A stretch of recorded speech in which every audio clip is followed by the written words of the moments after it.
तो इंग्लिश बोलने से पहले यू मस्ट नो कि उसकी प्री रेक्विजिट्स क्या हैं, आपको पहले करना क्या है। किसी भी ज़ुबान को दुनिया की सीखने के लिए हमें कम से कम 800 घंटे उस ज़ुबान को सुनना पड़ता है। तब होता यूँ है कि वो जब स्विच करता है ना बच्चा लैंग्वेज, वो लैंग्वेज स्विच करता है तो उसकी टर्मिनोलॉजीज चेंज हो जाती हैं। वो जो टर्मिनोलॉजी उसकी चेंज होती है 6 माह तो उस टर्मिनोलॉजी पे उसके ज़ाया हो जाते हैं। तो वो बच्चा कैसे कामयाब होगा? जिस तरह से अब उनकी तो नेटिव लैंग्वेज है ना, ठीक है, वो एक नेटिव लैंग्वेज है, उन्होंने इंग्लिश में वो पैदा ही हुए हैं, वो इंग्लिश बोल रहे हैं, सीखे भी इंग्लिश हैं, आगे उन्होंने लर्निंग भी इंग्लिश के अंदर ही करनी है। सही। अब हम है ना, हमारी ये नेटिव लैंग्वेज नहीं है। एग्जैक्टली। तो ये भी एक गैप है। अच्छा, तो आप क्या समझते हैं कि जो हमारा एजुकेशन सिस्टम है वो इस प्रॉब्लम को क्यों नहीं सॉल्व कर रहा? जैसे मैं ये अक्सर कहता हूँ कि you will speak what you will listen. From the morning to the evening, from the dawn to the dusk, if I'm going to say that, you are going to listen Saraiki. Okay. You are going to listen Punjabi. You are going to listen Pashto. You are going to listen what language you will speak that. अच्छा, आप नहीं समझते ये इतना बड़ा अलमिया नहीं है कि हमारा बच्चा एक स्टूडेंट मास्टर्स करके, मास्टर्स 16 साल उसने लगाया जी एजुकेशन के अंदर, उसको इंग्लिश नहीं आती, ना राइटिंग का रहता है ना स्पोकन का रहता है। हमारा बच्चा तो जस्ट ये करता है कि वो लर्न करता है और उसको पेपर में जाके रिप्रोड्यूस करके आ जाता है। वही लर्न किया वही लिख के आ जाता है। अगर वो उससे बाहर कुछ आ जाता है तो उसे कुछ भी नहीं आता। Welcome to the podcast. Thank you. सबसे पहले तो ये बताइए कि क्या फील कर रहे हैं ये अपने एरिया के अंदर ये सेटअप देखकर? हाँ जी, माशाल्लाह। मैंने आपकी पहली कुछ पॉडकास्ट रिकॉर्डिंग्स देखी हैं तो मुझे तो ये यकीन नहीं आ रहा था कि ये हमारे बखर में जो है कुछ इस किस्म के आपने सेटअप जो है वो क्रिएट किया है। तो basically it's a very good initiative. I really appreciate not only the people who are working here but the whole of the team in fact, कि आप लोगों ने यहाँ पे जो सेटअप ये क्रिएट किया, लोगों को अवेयरनेस देना, लोगों को इन्फॉर्मेशन प्रोवाइड करना, और ये बहुत ज़्यादा ज़रूरी था हमारे इलाके के लिए। मेन फोकस हमारा यही है ना कि हमने इन्फॉर्मेशन देनी है। सो आज का भी एपिसोड कुछ इस तरह से ही है। पर्सनली मैं समझता हूँ कि मुझे बहुत कुछ सीखने को मिलने वाला है। अच्छा, आपने बहुत सारी यूरोपियन कंट्रीज़ को विज़िट किया, वहाँ का एजुकेशन सिस्टम भी आप देख चुके हैं। पाकिस्तान के अंदर आप पिछले 15 से 20 साल आपको हो चुके हैं, यहाँ पे आप डिफरेंट कॉलेजेस स्कूल्स के अंदर सर्व कर रहे हैं। कौन सा ऐसा मेन गैप है जो आप समझते हैं कि जो हमारे दरमियान में आ रहा है? देखिए, सबसे पहली बात ये है कि हमारा जो एजुकेशन सिस्टम है वो जो फॉरेन कंट्रीज़ हैं, अब्रॉड में एजुकेशन सिस्टम है उससे इंटायरली डिफरेंट है।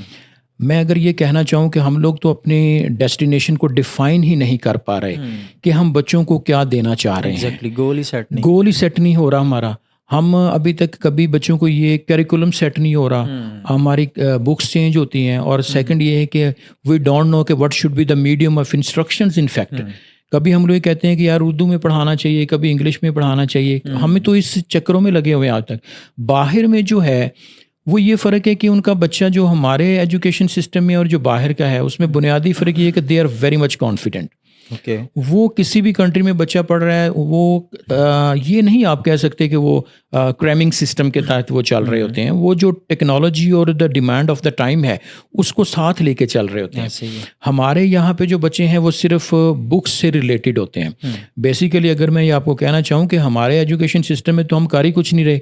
हमारा बच्चा तो जस्ट ये करता है कि वो लर्न करता है और उसको पेपर में जाके रिप्रोड्यूस करके आ जाता है।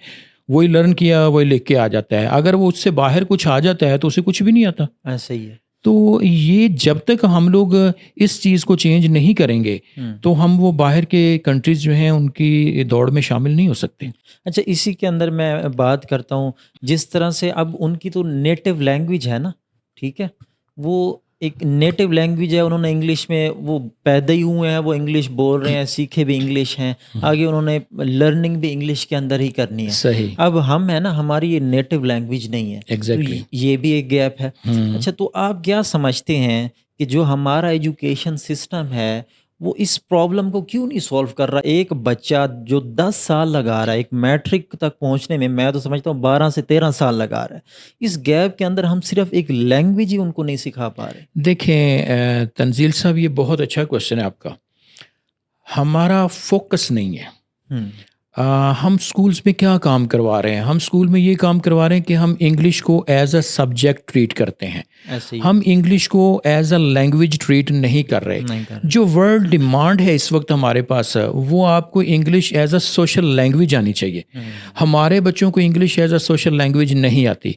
आप देखिए, हमारा बच्चा जो है वो मैट्रिक है कि वो एफएससी का है, वो कितना कुछ याद करता है। वो तो डेफिनेटली आप देखें, इतनी बड़ी बड़ी समरीज याद करता है, बड़े बड़े ऐसे याद करता है। जी, और आप मुझे ये बताएं कि what is the use of all those things in our practical life? Nothing, nothing, भी नहीं, कुछ भी नहीं है हमारे पास। ऐसे ही। तो वो बच्चा, उसकी एप्लीकेशन कहाँ पे है? देखे ना, जब उसकी एप्लीकेशन नहीं है जी, तो वो बच्चा कैसे सक्सेसफुल होगा? आपको ज़रूरत कुछ डिफरेंट है और कर कुछ डिफरेंट रहे हैं। तो हमारे पास शुरू से ही हमें ये चाहिए कि जो हमारी इंग्लिश है उसको एज अ लैंग्वेज ट्रीट किया जाए। बेहतर। उसका डेफिनेटली बच्चों में फिर ग्रूमिंग आएगी। शुरू से ही हम लोग उसको ट्रीट करें। अच्छा, मैं समझता हूँ कि जब तक हमें ना गोल्स क्लियर नहीं होंगे ना, नहीं होंगे। या उसकी प्रैक्टिकल इम्प्लीमेंटेशन नज़र नहीं आएगी ना, नहीं आएगी। तो इसको हम किस तरह से फिर इम्प्लीमेंट कर सकते हैं? जब हमें वो चीज़ें क्लियर नहीं होंगी तो एक स्टूडेंट उसको अचीव नहीं कर पाएगा, मैं नहीं समझता। तो ये जो मेन गैप है ना, मैं समझता हूँ हमारे एजुकेशन सिस्टम के अंदर, वो इस टाइम पे फिल करना बहुत ज़रूरी है। जी, अच्छा, ऐसे ही। मेरा जो क्वेश्चन है, इसकी जो इंग्लिश लैंग्वेज है, जी। इसकी इतनी इम्पोर्टेंस क्यों है इस टाइम पे? हमें क्यों सीखनी चाहिए? थोड़ा इस पे डिटेल में बात कीजिए। जी, देखें, इंग्लिश जो है ये हमारे पास, मैं ये समझता हूँ कि ये it works like a bridge in fact between the two people. कि अगर आप किसी से कम्युनिकेट करना चाहते हैं, not only here in own country, world wide अगर हम किसी से बात करना चाहते हैं तो ये इंटरनेशनल लैंग्वेज है। ऐसी है। अब अगर इंटरनेशनल लैंग्वेज हमें नहीं आती तो हम अपना मैसेज कैसे कन्वे कर पाएंगे? एग्जैक्टली। सेकंड ये है कि मैसेज कन्वे करना तो हमारा सेकंड बात है। सबसे पहले तो आप उनके क्वेश्चन को अंडरस्टैंड करें ना। तो अंडरस्टैंड, वो अगर आपसे इंग्लिश में बात कर रहे हैं और आप उसको अंडरस्टैंड ही नहीं कर रहे हैं, सॉरी, आपकी बात कट कर रहा हूँ, फिर वो बात पेजेस पे आ जाएगी ना कि हमने पेजेस को पढ़ना है, सिर्फ पढ़ना है बस। तो वो जो है वो बात बिल्कुल आपने सही कही है। तो मुझे इस पे बड़ा अच्छा वो वाकया था कि हमारे बच्चे जो है ना, वो जस्ट टू द पॉइंट ही होते हैं। बस वो ये क्वेश्चन आएगा तो ये जवाब देना है, ये आएगा तो ये होगा। तो लेकिन बात ये है कि इंग्लिश की जो इम्पोर्टेंस इस वक्त हमारे पास है, सपोज आपके पास देखें कि एक बच्चा है, वो पढ़ लिख के किसी जगह पे जाता है, जॉब के लिए अप्लाई करता है, तो definitely he will go through a very strict interview session. तो वो इंटरव्यू सेशन, वो उसकी कोई मदर टंग में तो उन्होंने पूछना नहीं है। हाँ, ठीक तो है। वो डेफिनेटली आपसे इंग्लिश में बात करेंगे, इंग्लिश में आपसे क्वेश्चंस करेंगे, आपको एक्सप्लोर करने की कोशिश करें, आपकी एबिलिटीज़ को असेस करने की कोशिश करेंगे। जी, जी। तो वो जो बच्चा है वो कन्वे ही नहीं कर पाता। ऐसी हमारे तो जितने पढ़े लिखे बच्चे होते हैं वो तो अपना सेल्फ इंट्रोडक्शन तक नहीं दे पाते। ऐसे ही है। ठीक है ना। तो जब तक आप उस ज़बान पे आपका अबूर नहीं होगा तो आप मार्केट में तो अपनी वैल्यू बना ही नहीं पाएंगे। बिल्कुल ऐसी ही बात है। अच्छा, इसमें ये भी बात भी तो हमें नज़र आती है ना कि डिफरेंट और भी कंट्रीज़ हैं, जिस तरह से हमारे पास जर्मनी है, चाइना है, सही है। उन्होंने तो इस लैंग्वेज को बिल्कुल अडॉप्ट नहीं किया। सही वो है। सिर्फ अब उनकी जो नेटिव लैंग्वेज थी ना, उन्होंने उसी चीज़ पे फोकस किया और आज आपके सामने है। बिल्कुल तो सही फिर है। इस पॉइंट ऑफ व्यू से हम देखते हैं तो हमें इसकी इतनी इम्पोर्टेंस नज़र नहीं आती। सही है। इस बारे में आप क्या कहेंगे? देखें, मेरी बात सुने, इवन दो के मेरे कुछ स्टूडेंट्स हैं वो इस वक्त स्कॉटलैंड में पढ़ रहे हैं, यूके में भी हैं, तो मुख्तलिफ कंट्रीज़ में पढ़ रहे हैं। जी। इंग्लिश तो उनको आती है, लेकिन उसके बावजूद वो और क्या सीख रहे हैं? क्या वो इंग्लिश के अलावा कुछ सब्जेक्ट ही पढ़ते जा रहे हैं? वो डिफरेंट लैंग्वेजेस पे अबूर हासिल करने की कोशिश करते हैं। अच्छा। जो स्कॉटलैंड में मेरे बच्चे हैं वो जर्मन सीख रहे हैं। मेरे से यहाँ से बखर से मूव किया उन्होंने, ठीक है। छोटी क्लासेस में पढ़ रहे हैं। तो मैंने जब वो यहाँ पे उन्होंने विजिट किया तो मैंने पूछा, बेटा आपके कौन कौन से सब्जेक्ट आपको पढ़ाए जाते हैं? वो जर्मन सीख रहे हैं, वो बच्चे फ्रेंच भी सीख रहे हैं। ठीक है ना। अब हमारे पास ये है कि दो बातें हैं। अब एक बच्चा है, सपोज आपके पास छोटी एज में है जी। आप उसको नेटिव लैंग्वेज में, तो हमारी नेटिव लैंग्वेज कितनी है पाकिस्तान में? देखे ना आप, that varies from place to place. एक जगह पे जाते हैं, वो जो जुबान आपको आती है वो मुझे ही नहीं आती। ऐसे ही जो मुझे आती है वो तीसरे बंदे को नहीं आ रही नहीं होती। हमारे अपने ही कंट्रीज के अंदर बहुत सारी लैंग्वेज जो हैं वो बोली जाती हैं। एग्जैक्टली। इसका मतलब कि हम लोग किसी एक लैंग्वेज को लेकर वहाँ पे पढ़ाई नहीं करवा सकते। हमारा करिकुलम जो है, हमारा जो सिस्टम एजुकेशन डेवलप होगा वो किसी एक लैंग्वेज के ऊपर होगा। ऐसे ही बात। अगर हम सपोज उर्दू ले लेते हैं तो डेफिनेटली हमारे उर्दू के अंदर क्या इतना हमने वर्क किया हुआ है कि हम from the roots level to the advance level हमारे पास सारा ज़ख़ीरा है, हम अपने बच्चों को वो दे सकते हैं? हमारे पास तो है ही नहीं। अल्टीमेटली फिर हम लोग स्विच कर जाते हैं। देखिए ना, हमारा एक बच्चा है, हमें ये कहा जाता है कि आप इस बच्चे को मदर टंग में समझाने की कोशिश करें, दैट्स गुड, हम उसे समझा देते हैं। अल्टीमेटली वो बच्चे ने आगे जाके फिर स्विच करना है किसी दूसरी लैंग्वेज के ऊपर। देखिए ना, हमारे पास मैट्रिक के स्टूडेंट हैं, मैट्रिक के स्टूडेंट जो हैं वो अगर उर्दू में पढ़ के जाते हैं, एफएससी में जाके फिर इंग्लिश पढ़ेंगे। बहुत बड़ा इशू है, बहुत बड़ा इसी इशू। वजह से वो ना मेडिकल में जा रहे हैं। होता क्या है, देखिए तंजील साहब, होता यूं है कि वो जब स्विच करता है ना बच्चा लैंग्वेज, वो लैंग्वेज स्विच करता है तो उसकी टर्मिनोलॉजीज चेंज हो जाती हैं। वो जो टर्मिनोलॉजी उसकी चेंज होती है, 6 माह तो उस टर्मिनोलॉजी पे उसके ज़ाया हो जाते हैं। तो वो बच्चा कैसे कामयाब होगा? तो हमें सबसे पहले ये डिफाइन करना होगा कि हम लोगों ने अपने एजुकेशन सिस्टम में किस लैंग्वेज को लेकर जाना है। और दूसरी बात है कि आपका बच्चा पढ़ने के बाद जब फॉरेन स्टडी में जाता है तो डेफिनेटली उसने वहाँ जाके इंग्लिश में पढ़ना होगा। तो फिर हम उसको शुरू से ही इंग्लिश में क्यों नहीं पढ़ाते? अच्छा, आप तो मैं ना 2 चीज़ें हैं यहाँ पे, एक एजुकेशन सिस्टम है और एक इंग्लिश है। मैं समझता हूँ ये दोनों सेपरेट इश्यूज़ हैं, हमारे लिए सेपरेट प्रॉब्लम्स हैं। आप इन दोनों चीज़ों पे काम कर रहे हैं, एजुकेशन पे भी आप काम कर रहे हैं और साथ में इंग्लिश जो स्पोकन इंग्लिश हम उसको कह सकते हैं, उस पर आपने सेपरेटली काम कर रहे हैं। 10 से 15 साल आपको हो गए। बिल्कुल ऐसा है। मुझे ये बताएं कि बेसिक रूट्स मुझे बताएं, कौन सी ऐसी प्रॉब्लम्स हैं जो यहाँ के स्टूडेंट्स को फेस करनी पड़ती हैं या नॉर्मली आपको देखने में आती हैं? आप का क्वेश्चन ये है कि वो स्पोकन इंग्लिश के हवाले से, स्पोकन इंग्लिश। देखें, ये जो हमारे स्कूलिंग है, सबसे पहले तो मैं आपको एक बात बताता चलूँ कि मोस्टली मेरे पास स्टूडेंट आते हैं ना, मुख्तलिफ एरियाज से आते हैं, मुख्तलिफ शहरों से आते हैं। वो जैसे ही मेरी क्लास में एंटर होते हैं तो मैं ये कहता हूँ कि इसमें फॉल्ट स्टूडेंट का है ही नहीं। अच्छा, इसमें फॉल्ट जो है वो टीचर्स का है। देखें, एक टीचर अगर 40 स्टूडेंट्स की क्लास को पढ़ा रहा है तो what the teacher is doing in the class, वो क्या अटर कर रहा है, वही बच्चे अटर करेंगे। अगर आपके ट्रेंड टीचर्स हैं, उनकी लैंग्वेज स्किल्स अच्छी हैं, तो बच्चों की भी अच्छी होंगी। अगर टीचर्स की लैंग्वेज स्किल्स अच्छी नहीं हैं तो बच्चों की कैसे अच्छी हो सकती है? जैसे हमारी बात हो रही थी कि सराइकी में इंग्लिश पढ़ाई जा रही है। सराइकी में एग्जैक्टली मैं ये बात कहा करता हूँ। वो मेरे जो दोस्त भी हैं, उस्ताद मोहतरम भी हमारे हैं, पाकिस्तान के बहुत अच्छे लाइफ कोच, मोटिवेशनल स्पीकर भी हैं, सैयद इजाज़ बुखारी साहब। तो वो कहा करते हैं कि वी टीच इंग्लिश नॉट पिंग्लिश, कि हम लोग इंग्लिश पढ़ाते हैं ना कि हम लोग पिंग्लिश, यानी कि वो पंजाबी में जो इंग्लिश बोली जाती है वो पिंग्लिश कह देते हैं उसको।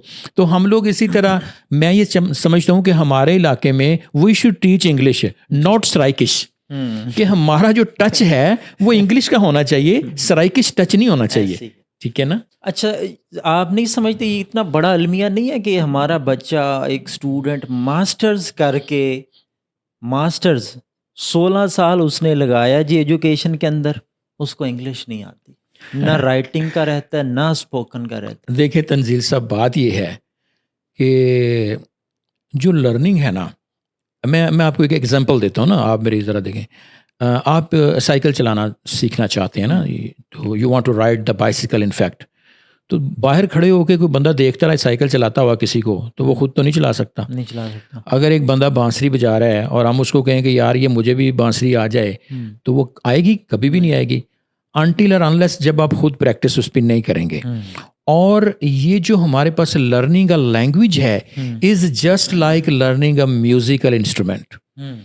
ड्रिल्स हैं, प्रैक्टिस हैं, डेली प्रैक्टिस हैं, मॉक टेस्ट हैं, मॉक इंटरव्यूज हैं, शॉर्ट सेशंस हैं, बच्चों के साथ हम लोग करते हैं, उसके बाद जाके हमें ये रिज़ल्ट मिलना शुरू हो जाते हैं। हाँ, हमारा जो सवाल आपका ये कि जो बच्चा हमारे पास, मेरे पास तो बहुत सारे ऐसे स्टूडेंट आते हैं जिन्होंने MA इंग्लिश किया होता है। अच्छा, मतलब आप उसे कह सकते हैं मास्टर इन इंग्लिश है, लेकिन वो जब क्लास में एंटर होते हैं, आप यकीन करें कि मैं आपको सच बात बताऊं, वो 2-4 सवालों के जवाब भी नहीं दे पाते। हमारे पास वो किस लिए आते हैं? हमारे पास इसलिए आते हैं कि सर मेरे पास डिग्रीज हैं, मेरे पास जॉब नहीं है। तो जॉब आपको मिल ही नहीं सकती, जॉब की रिक्वायरमेंट डिफरेंट है। सही। आपने degrees, your degrees are just like a piece of paper, ऐसी है, wherever you will go your degrees will never speak, ऐसी है, you will have to speak. Exactly. आपको खुद बोलना पड़ेगा। Haven't you seen in over when you are going somewhere for the interview session, वो आप उनको सीवी सबमिट करवा देते हैं, in spite of that they are going to ask a simple question, could you please introduce yourself.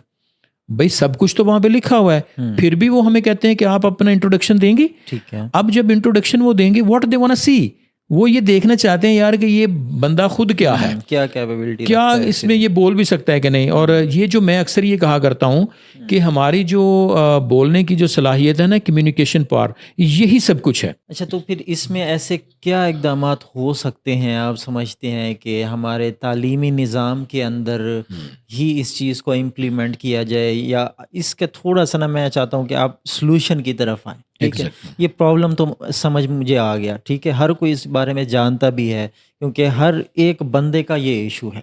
ठीक है, थोड़ा सा इसका सलूशन बताएं कि एट द एंड सलूशन है क्या इसका।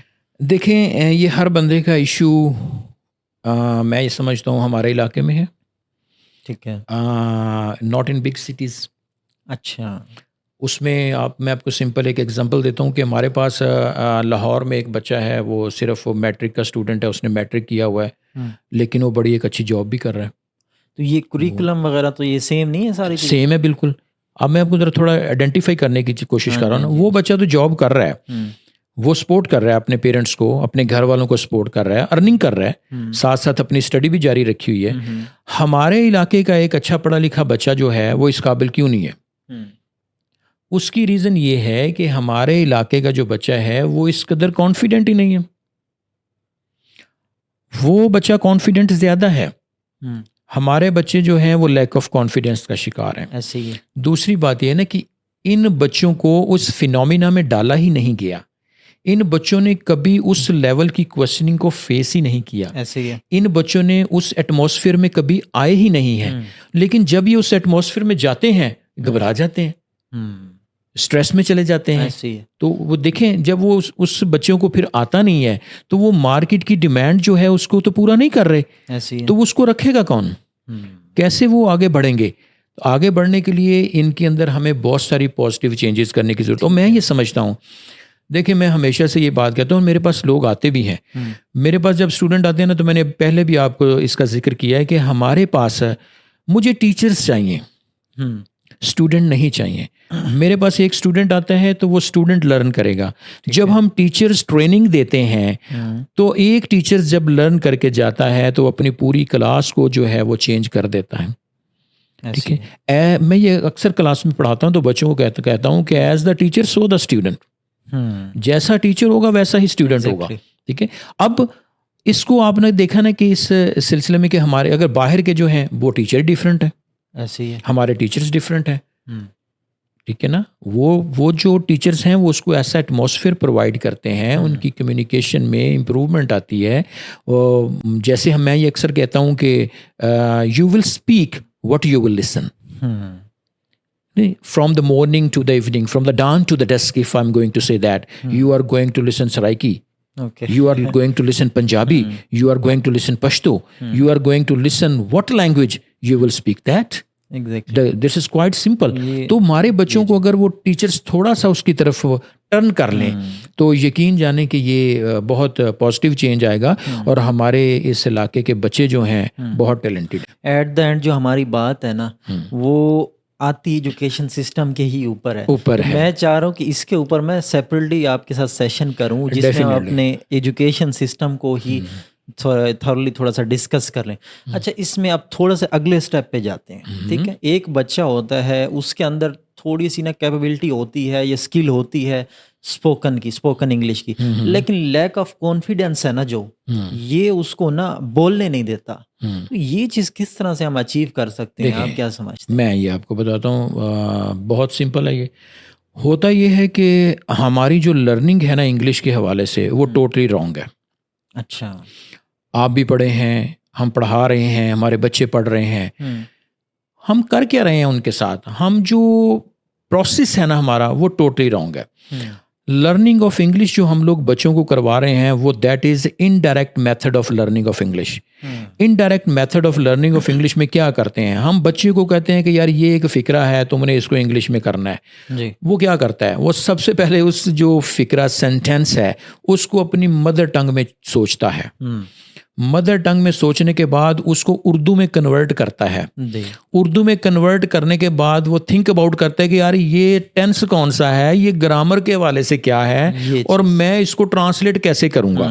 वो ट्रांसलेट करने की कोशिश में इंग्लिश को बोलता ही नहीं है। पहली बात तो ये है कि वो अगर वो ट्रांसलेट कर भी लेता है, आप यकीन जाने बड़े बड़े बच्चे मैंने देखे हैं वो ट्रांसलेट करने के बाद उनके माइंड में फिर भी डाउट होता है कि यार फिक्रा गलत है या सही है। ये तो ये है ना कॉमन है बिल्कुल। अगर आप उसको सही और गलत के चक्कर में चले जाएंगे तो बोलेंगे कैसे। और सेकंड इसका क्या होता है, सेकंड इसका ये होता है कि you will take much more time during the composition of that sentence. In fact, you are going to compose from mother tongue to Urdu sentence, from Urdu to English, and then you are spending your time which kind of sentence is this. कि देखिए ना हमारे बच्चे की तो जान ही नहीं छोड़ती ये ग्रामर और ये टेंस वगैरह सारी जिंदगी ये इसी पे ही लगे रहते हैं। ऐसी मैं लैंग्वेज के स्टूडेंट्स को पढ़ाता था, वो दोनों बच्चियां जो है ना अब डॉक्टर हैं, वो मेरे पास आती थी और उसके बाद वो किसी एकेडमी में पढ़ने के लिए चली जाती थी। वो एकेडमी का जो वहाँ पे टीचर था वो उनसे पूछता था रोज़ कि आप अपने सर से वो लैंग्वेज की क्लास पढ़ाएंगे? वो कहते हैं जी सर हम पढ़ाएंगे। तो वो कहते हैं कि अच्छा चलो मुझे ये बताओ आज फिर कौन सा टेंस पढ़ा है। देखिए अच्छा बात वहीं की वहीं खड़ी है ना, हमारे पास हम इससे बाहर नहीं निकलते। देखिए मेरे पास इंग्लिश ऑथर्स हैं, उनकी बुक है, उसमें उस बुक में ये लिखा है कि if let's suppose that if you are in England, you are standing in a street and you are interrupting some people and asking a simple question, आपकी यार do you know something about the tenses and grammar? तो लोग उसको क्या कहेंगे, वो लोग ये कहेंगे what a stupid question you are going to ask। यार ये हम उर्दू बोलते हैं ना, हमारे अंदर ही है। आपको बताता हूँ अब हमारा है ना, जितना भी हमारी बात होती है अपने क्लाइंट्स के साथ, हम बाहर बात कर रहे होते हैं ना जी, वहाँ पे ये चीज़ बिल्कुल इग्नोर होती है। वहाँ पे ये ग्रामर ये तो मैं समझता हूँ कॉन्सेप्ट ही नहीं है ही नहीं। हम इस चीज़ पे फोकस करके एक प्रॉपर सेंटेंस बना रहे हैं, ये वो कर रहे हैं, तो उनका और फोकस ही नहीं है। तंजील साहब हम बच्चे को फिर डिस्करेज भी करते हैं, तुझे मैं पढ़ा के थक गया हूँ, तुझे ये टेंस का पता ही नहीं चलता ये कौन सा है। देखें बेसिक अगर आप इंग्लिश बोलना चाहते हैं, एक काम आपको करना होगा इनिशियल स्टेज में, फॉरगेट द ग्रामर। जबरदस्त, उसे शुरू में भूल जाएं कि ये ग्रामर क्या है। Just start speaking English with the broken sentences. देखें इंग्लिश के ना दो तरह के वर्ड्स होते हैं, एक हमारे पास कंटेंट वर्ड्स होते हैं और एक हमारे पास स्ट्रक्चर वर्ड्स होते हैं। कंटेंट वर्ड्स तंजील साहब वो होते हैं कि जो हमारे पास इंपॉर्टेंट और की वर्ड्स होते हैं, आप की वर्ड्स का सहारा लेके बोलना शुरू करें, आपका मैसेज कन्वे हो जाएगा। जबरदस्त, ठीक है। अब वो बच्चे में जो स्ट्रक्चर वर्ड्स यूज करेगा ना, वो उसकी ग्रामेटिकली सेंटेंस को सही करने के लिए होता है। जब वो ग्रामेटिकली दोनों वर्ड्स का सहारा लेता है, स्ट्रक्चर वर्ड्स का भी और कंटेंट वर्ड्स का भी, वो बच्चा कभी बोल ही नहीं पाता। वो बच्चा इसमें ही अपना वक्त ज़ाया करता रहता है। जब बच्चे हमारे पास आते हैं, अब हम उनको इनकरेज करते हैं, वो रॉन्ग सेंटेंस भी अटर करता है, हम कहते हैं कोई में, वो with the passage of time खुद ही ठीक हो जाते हैं। ऐसे ही है। ठीक है। अच्छा, आपने नेटिव लैंग्वेज का भी जिक्र किया जी, मैं थोड़ा सा जानना चाहूँगा कि कुछ स्टूडेंट से पाला पड़ा है आपके स्टूडेंट से, तो नेटिव लैंग्वेज वो बता रहे हैं कि आपकी पंजाबी है और उसमें आप उस चीज़ का भी टच देते हैं जी, तो उसका थोड़ा सा मैं जानना चाहूँगा कि क्या। हाँ जी, बड़ा इंटरेस्टिंग क्वेश्चन है आपका। एक्चुअली जो मैं समझता हूँ, मैंने दो ज़ुबानें सीखी हैं। ठीक है। एक ज़ुबान जो है वो तो मेरी मदर टंग जो पंजाबी है, जो मेरी वालदा ने मुझे सिखाई सराउंडिंग से, मैंने घर से जो सीखी, तो वो तो मेरे से नहीं निकल सकती कभी भी ना। अच्छा। और सेकंड ये है कि जो मैंने सीखा है वो इंग्लिश को सीखा, इंग्लिश लैंग्वेज को सीखा हमने, जिसे हम सिखा भी रहे हैं यहाँ बच्चों को। ठीक है। अब इंग्लिश जो है that is the need of the time, और जो पंजाबी है that is the need of my soul. ठीक है। मेरी रूह को भी तस्कीन मिलती है, जो मेरी मदर टंग है, जब मैं उसको बोलता हूँ तो मुझे एक खुशी सी महसूस होती है, और मैं कभी भी उसको मरने तो नहीं दूंगा। तो ये इसलिए, और मैं क्लासेस में जब अक्सर बच्चों के साथ कुछ पंजाबी स्ट्रक्चर्स भी बोल जाता हूँ। तो मैं उनको ये कहता हूँ कि भाई ये तो मेरी मदर टंग है, और दूसरा ये है कि ये जो इंग्लिश में हम आपको सिखा रहे हैं, तो बाकी जो उर्दू है हमारे पास, ये बाकायदा तौर पे कुछ सीखता नहीं है। अगर आपको मैं बताऊं कि हमारी सोसाइटी के अंदर कोई भी बंदा उर्दू को बाकायदा तौर पे नहीं सीख रहा होता। अगर हम जैसे ना देखें, अब ये बहुत इंपॉर्टेंट बात है यहाँ पे, कि जिस तरह हम लोग उर्दू बोल रहे होते हैं, कभी हम उसको असेस करने की कोशिश नहीं करते कि ये सेंटेंस ग्रामेटिकली सही है या नहीं है। वहाँ भी हम ज़रूरत के हिसाब से ही बोल जाते हैं, बोल जाते हैं। और कभी किसी बंदे ने ये नहीं कहा कि आपने ये उर्दू का फिक्रा गलत बोला है। सिर्फ मसला वहीं पे खड़ा होता है जब हम इंग्लिश की बात करते हैं। जब हम इंग्लिश की बात करते हैं तो हम ये उस पे सोच में पड़ जाते हैं कि ये फिक्रा भी ठीक होगा ग्रामेटिकली कि नहीं होगा, तो हम वहीं पे फंसे रह जाते हैं। ठीक है, तो इसी तरह जो है हम लोग अगर इसको थोड़ा अपने चीज़ों को नॉर्मलाइज कर दें तो ये बहुत अच्छा होगा। तो आपसे बातें हुई हैं ज़्यादा, तो इंग्लिश आपसे मैंने बहुत सुन ली है। थोड़ा सा नेटिव लैंग्वेज में आए, कोई पंजाबी में भी हमें चीज़ सुनाए, थोड़ा सा हमें पता चले कि आप सिर्फ इंग्लिश बोलने वाले। Thank you so much. अब बड़ी देखिए, मैं ये बात कहता हूँ कि जो कुछ भी मैंने सीखा है या मैं जो बच्चों को सिखा रहा हूँ, हर शख्स जो भी अल्फाज कहता है ना, उसका कुछ ना कुछ मायने ज़रूर है। ऐसे ही है, ठीक है ना। तो मैं उसमें आपको, चूँकि मेरी मदर टंग पंजाबी है, तो पंजाबी के हवाले से वो मुन्नू भाई का एक किता है, वो आपको सुना देता हूँ। की होया ए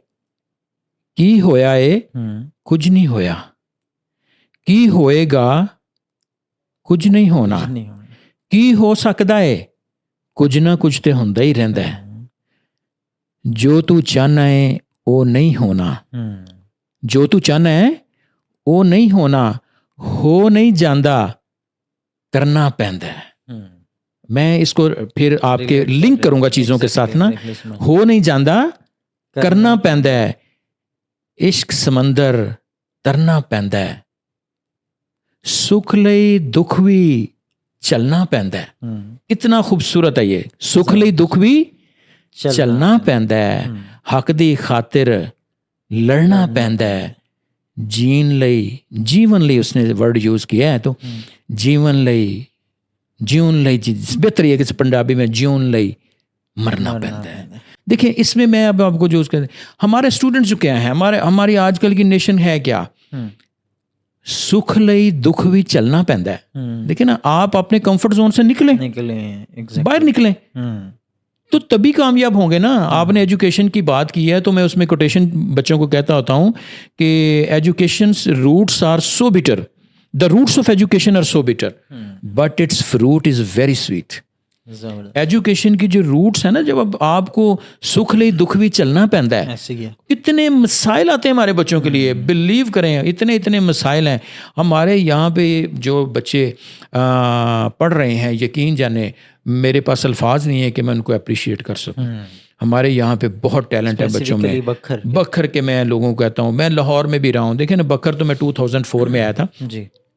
यहाँ के बच्चे मेहनती ज़्यादा हैं, उनमें जो कमियां मैंने देखी हैं, मैं तो उस कोशिश में हूं कि अगर वो कहीं दूर हो जाए ना, वो डेफिशिएंसी, तो ये बच्चे मैचलेस हैं हमारे। अभी देखें रिजल्ट्स आते हैं, सारी पोजीशन बकर की होती है, सारी पोजीशन बकर की। कोई बंदा ये कहे कि यार ये बच्चे कहाँ से हैं, सरगोदा बोर्ड का रिजल्ट आया है, हमारे स्कूल का स्टूडेंट है हमजा मजीद, उसने FSC में फर्स्ट पोजीशन सरगोदा बोर्ड में ली है। ये बच्चा हमारे इदारे में पढ़ता रहा है 8th क्लास तक, और मैं कहा करता था कि ये बच्चा मेरी ज़िंदगी में पहला बच्चा है, ऐसा मैंने बच्चा देखा नहीं है। तो वो बच्चा देखें माशाल्लाह, credit goes to the teachers. और टिपिकली मैं ये कहता हूँ कि वो बेस जब बन जाती है, बेस बन जाती है, तो वो बच्चे बहुत ज़रूरी। मैं इसीलिए, दो लोग मुझे कहते हैं सर आप कॉलेज की तरफ आए, मैं कहता हूँ यार उससे ज़्यादा मुझे उन बच्चों के ऊपर काम करना है, उनकी बेस बनानी जो है ना वो ज़्यादा ज़रूरी है, ताकि ये बच्चे आगे जाएँ और इसको आसानी आ जाए एजुकेशन सिस्टम। अच्छा, थोड़ा सा लाइटर नोट पे आते हैं, इसमें बात करते हैं कि इंग्लिश जो आप बोलते हैं, इतना आपका बोलना इंग्लिश ही है, कोई फेवरेट आपका इसमें वर्ड भी है? हाँ बिल्कुल है, बिल्कुल है। थोड़ा मैं आपसे शेयर करूँगा। मेरा जो फेवरेट वर्ड है वो है फोकस, इंग्लिश का वर्ड है। एक तो वर्ड मैं एक और शेयर कर दूं आपके साथ। जी। एक फोकस है और एक जो मेरा वर्ड जिसे मैं बहुत पसंद है मुझे, वो परसेवरेंस है। अच्छा। परसेवरेंस का मतलब ये होता है कि go on doing something whatever the circumstances are. हालात सही। कैसे भी हैं, आप लगे रहें, लगे रहें। और दूसरी बात जो है वो फोकस है। ये बहुत इंपॉर्टेंट है, नॉट ओनली इन एजुकेशन। आपने तो मुझसे वर्ड पूछा, मैं कहता हूँ जिंदगी के हर मामले में जो फोकस है वो बहुत इंपॉर्टेंट है। मैं इसमें थोड़ा सा वो ऐड करता जाऊँ। देखिए, वो हमारी दो बड़ी इंटरनेशनल पर्सनालिटीज़ हैं और richest person in the world, Bill Gate है और वॉरेन बुफेट हैं। तो वो जब पहली मुलाकात इन दोनों की हुई ना, वॉरेन बुफेट जो हैं वो बिल गेट से मिलने के लिए उनके घर गए। तो बिल गेट्स की मदर ने दोनों से एक क्वेश्चन किया कि मैं आप दोनों से एक सवाल करना चाहती हूँ। तो उसने पूछा कि आप क्या समझते हैं कि कामयाब लोग हैं आप, बहुत दुनिया आपको मानती है, तो आपके नज़दीक जो है वो सक्सेस के लिए सबसे बड़ा फैक्टर क्या है? आप यकीन माने कि दोनों का सेम आंसर था और दोनों ने कहा फोकस। जब आप किसी चीज़ के ऊपर फोकस कर लेते हैं तो कामयाबी आपकी तरफ भाग के आ जाती है। यहीं पे मैं इस चीज़ से फ़ायदा उठा रहा हूँ आपके टाइम का, बहुत कुछ गेन कर रहा हूँ अल्हम्दुलिल्लाह। एक चीज़ मुझे और बताते जाएं कि बेस्ट कोई इंग्लिश बुक जो आप कहें कि जो हमें बिल्ड कर सकती है, एक पर्सनैलिटी को फ़ायदा पहुँचा सकती है, वो सजेस्ट कर दें। बिल्कुल ठीक है। देखें जी, किताबों के हवाले से तो मैं अगर आपको बताना चाहूँ, बहुत सारी बुक्स हैं जो मैंने स्टडी की हैं। इंग्लिश की भी हैं हमारे पास, उर्दू की भी हैं। पढ़ने का मुझे बहुत शौक़ है और अगर मैं एक वीक में तो 1-2 किताबें ना मैं नई मंगवा सकूँ तो मैं ऐसे फ़ील करता हूँ just like a fish out of water, जैसे कोई मछली पानी से बाहर होती है और तड़पती है। तो मैं इसमें आजकल जो एक बुक जो पिछले दिनों में मैंने स्टडी की है वो है हमारे पास कैरल सूसन डिवेक, एक राइटर है अमेरिकन, उसकी बुक है माइंडसेट के हवाले से। अच्छा। ठीक है, ये बेसिकली ये किताब है the new psychology of success. इसके ऊपर है कि हर बंदा देखे ना, ज़िंदगी में कोई भी काम करता है, तंजील साहब वो कामयाब होना चाहते हैं। अच्छा। कभी ज़िंदगी में कोई शख्स वो काम नहीं करना चाहता जिसमें वो नाकाम हो। तो कामयाबी के लिए जो न्यू हमारे पास साइकोलॉजी है, उसमें फिलॉसफी है, philosophy I should say, the new philosophy of success जो है, वो बुक आप हर स्टूडेंट को पढ़नी चाहिए, हर टीचर को पढ़नी चाहिए कि आप देखें कि फ़िलॉसफी सक्सेस की है क्या, जिसके लिए हम लोग भाग दौड़ रहते हैं। और दूसरा उसका नाम माइंड सेट है बुक का। मैं फिर अक्सर स्टूडेंट्स को ये भी कहता हूँ कि to be successful you don't need to have a big house. सही बात। To be successful you don't need a very expensive cell phone. To be successful, you don't need branded clothes. Exactly. To be successful, you need a better mindset. Better mindset अगर आपके पास होगा तो ज़िंदगी में कामयाबी आपके पास होती है। ज़बरदस्त। मुझे एक आपने मिस्टेक बतानी है, इसको सिंगल या 2 वर्ड्स के अंदर मुझे बता दें। आपका इतना एक्सपीरियंस है, सिंगल मिस्टेक जो आपको कॉमन नज़र आई है इंग्लिश सीखने के टाइम पे जो स्टूडेंट्स करते हैं, वो क्या है जो कॉमन आपको नज़र आ रहा है? देखें, इंग्लिश लैंग्वेज के हवाले से अगर मैं बात करूं तो कोई भी ज़ुबान अगर आप सीखना चाहते हैं तो आपको सबसे पहले ये देखना होगा कि उसका लर्निंग मॉडल क्या है, आपका इनपुट क्या है और आपका आउटपुट क्या है। आप देखें ना, मैंने अभी फोकस की बात की है, तो आपका अगर फोकस ये है कि आप इंग्लिश बोलना चाहते हैं तो इंग्लिश बोलने से पहले यू मस्ट नो कि उसकी प्री रेक्विजिट्स क्या हैं, आपको पहले करना क्या है। किसी भी ज़ुबान को दुनिया की सीखने के लिए हमें कम से कम 800 घंटे उस ज़ुबान को सुनना पड़ता है। तो अगर आप इंग्लिश बोलना चाहते हैं तो क्या आपने इस ज़ुबान को 800 घंटे सुना है? अगर नहीं सुना तो फिर बोलेंगे कैसे? जैसे एक बच्चा पैदा होता जैसे है एक ना, बच्चा, वो भी तो सुन के ही उसकी बिल्कुल बिल्कुल। देखे ना आप, वो 2 साल तक जस्ट लिसन करता है और 2 साल के बाद जब वो बच्चा अटर करना शुरू करता है तो वो ब्रोकन सेंटेंसेस बोलता है। वो तो एक लफ्ज़ भी अधूरा होता है उसका, वो लफ्ज़ को भी पूरा नहीं कह पाता, वो तो अपनी मम्मा पापा भी पूरा नहीं कह पाता। लेकिन फिर एक वक्त ऐसा भी आता है तो आप उसे कहते हैं यार बस कर, चुप कर। ऐसे ही है ना। मैं इसी चीज़ को रिलेट करता हूँ, जैसे आपने पहले बात किया ना, अब इस लेवल पे आके ना जिस तरह से पेरेंट्स सपोर्ट कर रहे होते हैं एक बच्चे को, जब वो टूटी फूटी वर्डिंग में बोल रहा होता है वो उसको सपोर्ट कर रहे होते हैं, खुश भी हो रहे थे कि चले कोशिश कर रहा है। तो टीचर्स को भी कुछ इसी तरह से इसी एंगल में ही सोचना होगा, एक स्टूडेंट को इसी तरह से ही मैं समझता हूँ लेके चलना होगा, तो तभी वो सीख सकते हैं, उसके अंदर कॉन्फिडेंस आ सकता है। आ सकता है। अच्छा, मुझे ये बताइएगा कि सुबह आप जैसे ही उठते हैं तो सबसे पहला काम आपका क्या होता है? बहुत अच्छा सवाल है। मेरे जितने दोस्त हैं, चाहे वो यहाँ पे हैं, चाहे वो कहीं पे भी रह रहे हैं, सबसे पहली बात तो ये है कि वो कभी भी मुझे 9 o'clock पे कॉल नहीं करते। अच्छा, मैं I go to bed exactly at sharp 9 o'clock। और ज़बरदस्त। अल्लाह का लाख एहसान है, पूरी ज़िंदगी में कभी एक दिन भी ऐसा नहीं गुजरा कि सुबह 4 बज गए हैं और मैं सो रहा हूँ। ऐसा कभी नहीं होता। I wake up early in the morning, और मैं फिर जमात के साथ नमाज़ पढ़नी, अच्छा, और ये मेरी आदत है। और जो पहला काम होता है वो तो मैं बग़ैर अपने, कभी मैंने ये नहीं देखा कि मेरे सेल फ़ोन पे रात को क्या, इसको मैं कोशिश करता हूँ कि कम से कम यूज़ करूँ। सुबह जो अर्ली मॉर्निंग में वो काम होता है वो मैं नमाज ही होती है। सही, ज़बरदस्त। अच्छा, मुझे ये बताएं कि अगर एक दिन के लिए आपको कोई भी सुपर पावर मिल जाती है तो आप क्या करेंगे? एक दिन अगर आपके पास है। हाँ, ये क्वेश्चन आपका आज आपके साथ ऐसे क्वेश्चंस होंगे ना। पहली बात ये कि जी ये जो पार का है ये सिलसिला, ये तो बड़ा ख़तरनाक होता है कुर्सी पे बैठना। तो मैं, अगर मुझे एक दिन के लिए कोई ऐसी पावर मिल जाए तो मैं कोशिश करूँगा कि मैं अपने एजुकेशन सिस्टम को ठीक करने के लिए कुछ कर सकूँ। ज़बरदस्त।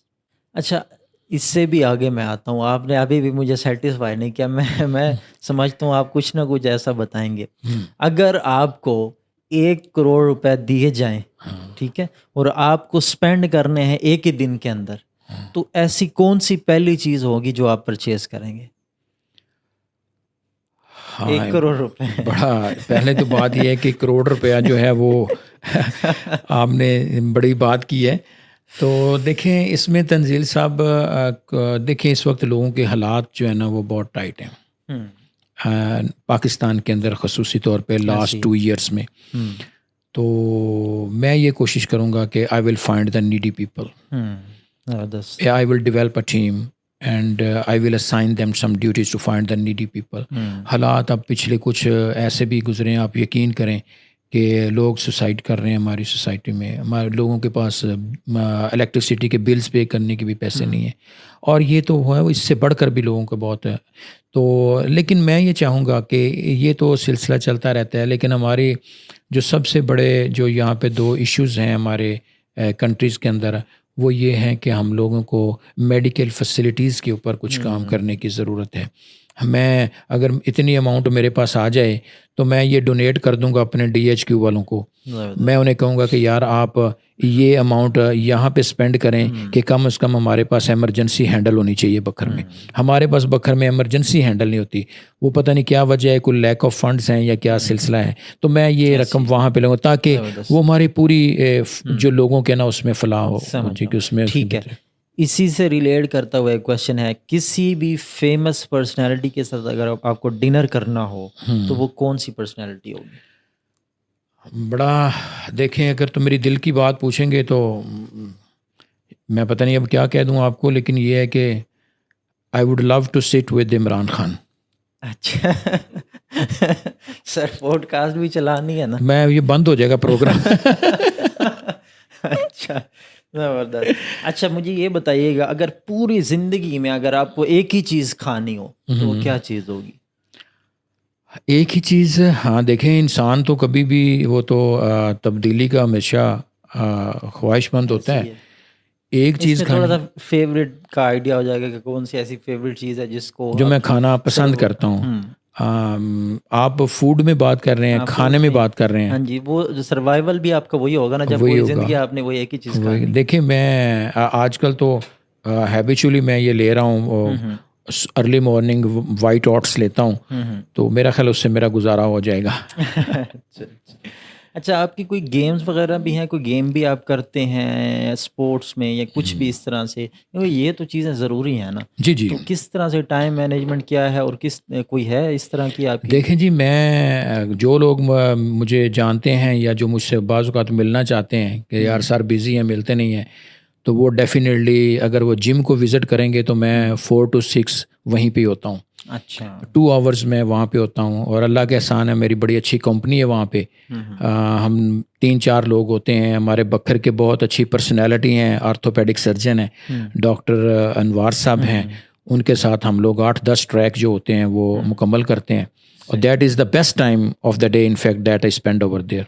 ज़बरदस्त। अच्छा, तो ये आपका जो इस टाइम पे मसरूफ़ियात हैं, एक तो आपने स्कूल्स को देखना है, स्पेसिफ़िकली इंग्लिश के लिए भी कोई टाइम टेबल है, कोई कोर्सेज़ वग़ैरह या ज जी, जी, बिल्कुल हमारे पास समर वेकेशन में बहुत सारे बैचेस चल रहे होते हैं पैरेलल। अच्छा। सुबह से लेके हम लोग शाम तक क्लासेस हो रही होती हैं। मेरे साथ मेरे असिस्टेंट प्रोफेसर भी हैं जो कि पिछले 15-20 साल से हम लोग लैंग्वेज के कोर्सेज़ करवा रहे हैं।